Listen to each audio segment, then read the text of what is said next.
জানি যে প্রধানমন্ত্রী নরেন্দ্র মোদী তিনি আগামীকাল আসবেন 22 তারিখে এবং একাধিক মেট্রো রেল প্রকল্পের উদ্বোধন করবেন, যার মধ্যে অন্যতম নোয়াপাড়া থেকে বিমানবন্দর যেটি সম্পন্ন হয়েছে কাজ, এবং যাত্রী সাধারণের জন্য কিন্তু খুলে যাচ্ছে এই নোয়াপাড়া থেকে বিমানবন্দর পর্যন্ত মেট্রো রুট। কবে খুলছে, কবে থেকে সাধারণ যাত্রীরা এই পরিষেবা পাবেন, নোয়াপাড়া থেকে বিমানবন্দর যেতে পারবেন, গোটা বিষয়টি বিস্তারিতভাবে জানবো। আমাদের প্রতিনিধি শাশ্বতী রায় রয়েছেন নিউজ রুম থেকে সরাসরি। তার আগে আপনাদেরকে আরও একবার জানিয়ে রাখবো যে এই নোয়াপাড়া থেকে বিমানবন্দর মেট্রো রেল পরিষেবা চালু হচ্ছে, সোমবার থেকেই চালু হওয়ার কথা। আগামী সোমবার থেকে যাত্রী সাধারণের জন্য খুলে যাবে নোয়াপাড়া থেকে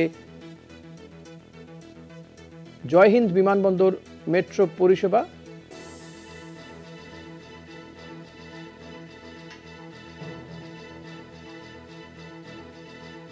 একাধিক মেট্রো রেলের প্রকল্পের উদ্বোধন করবেন প্রধানমন্ত্রী নরেন্দ্র মোদী, এবং এর পাশাপাশি যেটা জানা যাচ্ছে যে নোয়াপাড়া থেকে বিমানবন্দর পর্যন্ত যে মেট্রো রেল পরিষেবা সেটাও কিন্তু যাত্রী সাধারণের জন্য খুলে দেওয়া হচ্ছে। আগামী সোমবার থেকেই এই খুলে যাবে নোয়াপাড়া থেকে জয় হিন্দ বিমানবন্দর পর্যন্ত মেট্রো পরিষেবা। কবি সুভাষ থেকে বেলেঘাটা পরিষেবাও মিলবে সোমবার থেকে, এমনটাই জানা যাচ্ছে।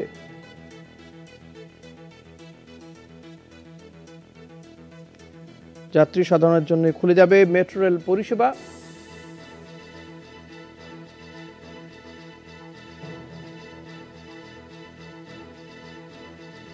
শাশ্বতী রায় রয়েছে নিউজ রুম থেকে। শাশ্বতী, সোমবার থেকে নোয়াপাড়া থেকে বিমানবন্দর পর্যন্ত মেট্রো পরিষেবা চালু হচ্ছে, কখন সাধারণ মানুষ সেখান থেকে মেট্রো পরিষেবা পাবে এবং কত সময় ব্যবধানে মেট্রো পাওয়া যাবে, কি জানা যাচ্ছে সব মিলিয়ে?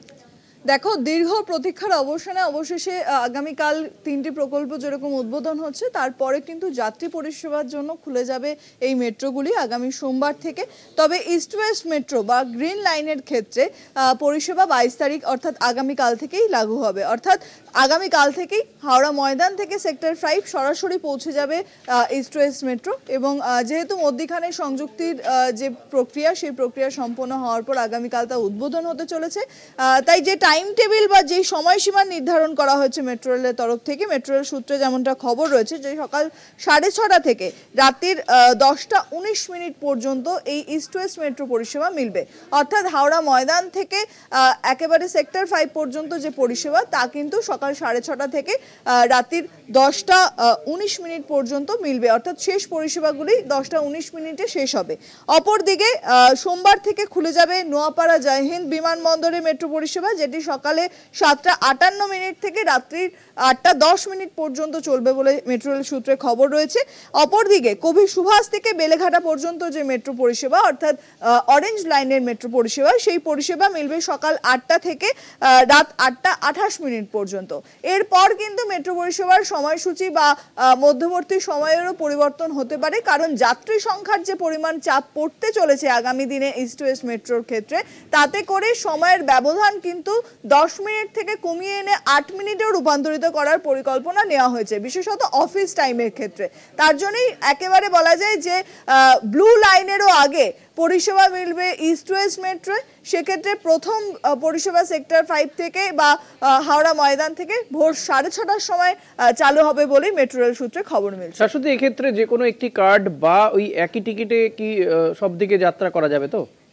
একেবারে মেট্রো স্মার্ট কার্ড থাকলে যে কোনো প্রান্তে যে কোনো শাখায় মেট্রো চলাচল করা যেতে পারে, এবং এছাড়াও প্রত্যেকটি স্টেশন থেকে এখন কিউআর কোড বেসড যে টিকিট সিস্টেম, সেখানে নির্ধারিত স্টেশন বলে দিলে যে কোনো শাখা থেকেই যে সমস্ত সংযুক্তকৃত যে লাইন রয়েছে সেই লাইনের মাধ্যমে পৌঁছে যাওয়া যাবে নির্দিষ্ট গন্তব্যে। সেক্ষেত্রে প্রত্যেকটি জায়গাকার ভাড়া নির্ধারিত হয়েছে।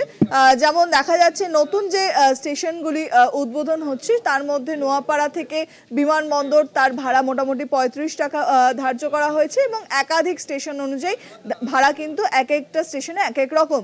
তাই যে গন্তব্য স্টেশন বললে পরে কিন্তু টিকিট কাউন্টার থেকে সেই নির্দিষ্ট স্টেশনের টিকিট যেরকম কিউআর বেস টিকিট মিলবে, সেরকম স্মার্ট কার্ডের মাধ্যমে যে কোনো প্রান্তের যে কোনো শাখায় মেট্রো চলাচল করতে পারবেন কলকাতাবাসী। অনেক ধন্যবাদ শাশ্বতী। কথা বলছিলাম আমাদের প্রতিনিধি শাশ্বতী রায়ের সঙ্গে। শাশ্বতী ছিলেন নিউজ রুম থেকে সরাসরি।